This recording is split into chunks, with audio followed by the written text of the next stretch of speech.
So we'll get that T high, that is high in the sense rising time. That is the T, as I said here, this is rising time. T I means 0.69 RC.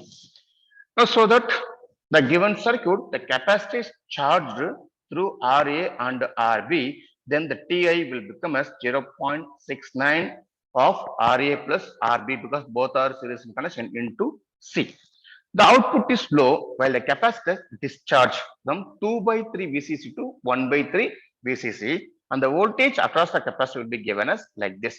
1 by 3 VCC will be is equal to 2 by 3 VCC, 1 minus e power minus t. Then we'll get, solving the above equation, we'll get S t is equal to 0.69 TC. The low is 0.69 RC. Now you can see both the falling time and the rising time both are equal. Now the resistor RA and RB are in charge path, but only RB is in discharge path normally when you see that. Therefore, the total time period, the T, that is total time period means rise time plus fall time. That is T high plus T low will be T is equal to 0.69 RA plus RB into C plus 0.69 RBC. Low will be because the discharging path will be through only B only, not through A actually. So now 0.69, simplify this, we may get 0.69 into RA plus 2 times of RB into C.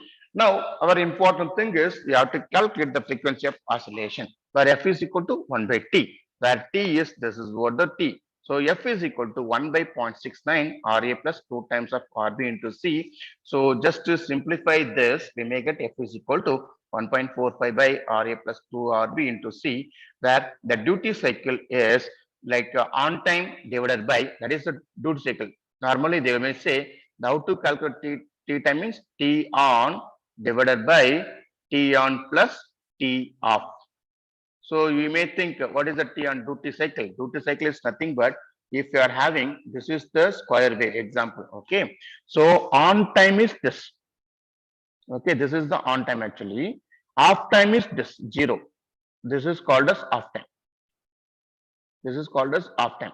Now total duty cycle means this is nothing but total time. This only they are asking how much the percentage T. So this is on time. This time divided by on time plus off time we may get in terms of percentage we'll get like a 20%, 25%, 50% like that.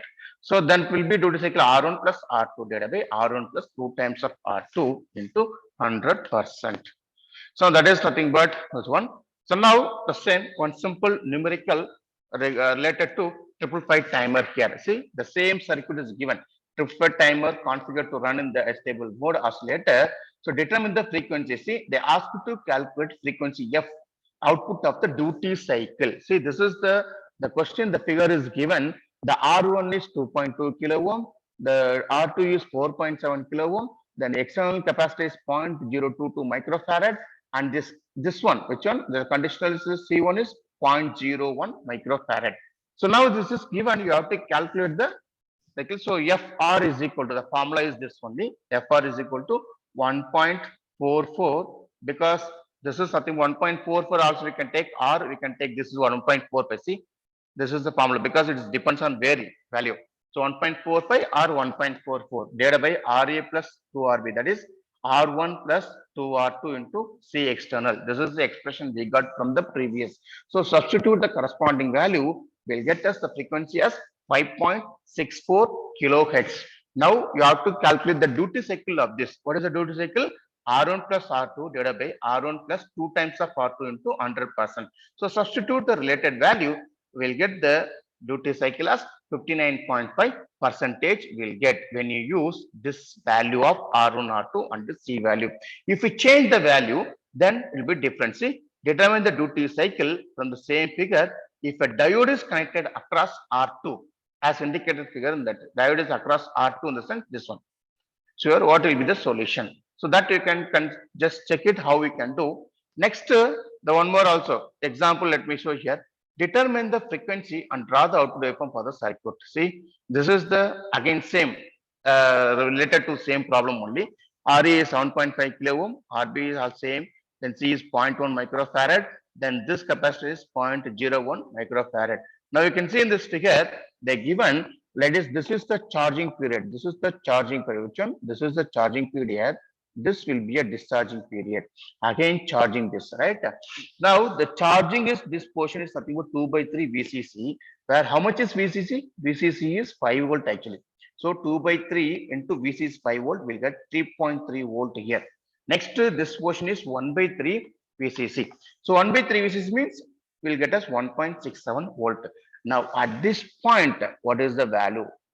1 point. At this point, what is the value? Time. See, corresponding. So now here we can calculate the high timings.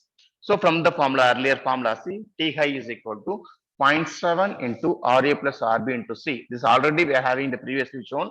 Just to substitute the corresponding value, we'll get the I value is 1.05 millisecond.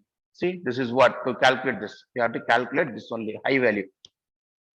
Okay. Next low value also same 0.525 milliseconds. So next total time will be this. Total time in the sense, what is the total time? See, this portion only is nothing but a total time. See here, this portion only.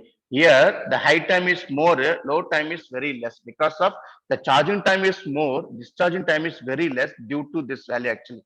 So now T is equal to 1.575 millisecond.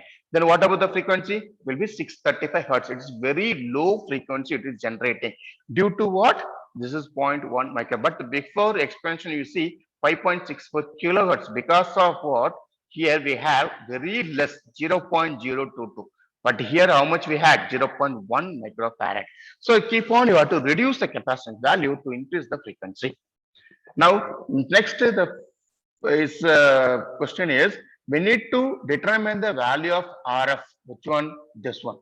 Feedback resistance for the circuit shown below, which will be operated as oscillator. Next is you have to find out the determine the frequency of oscillation. This is nothing but the diagram shows which circuit actually it is.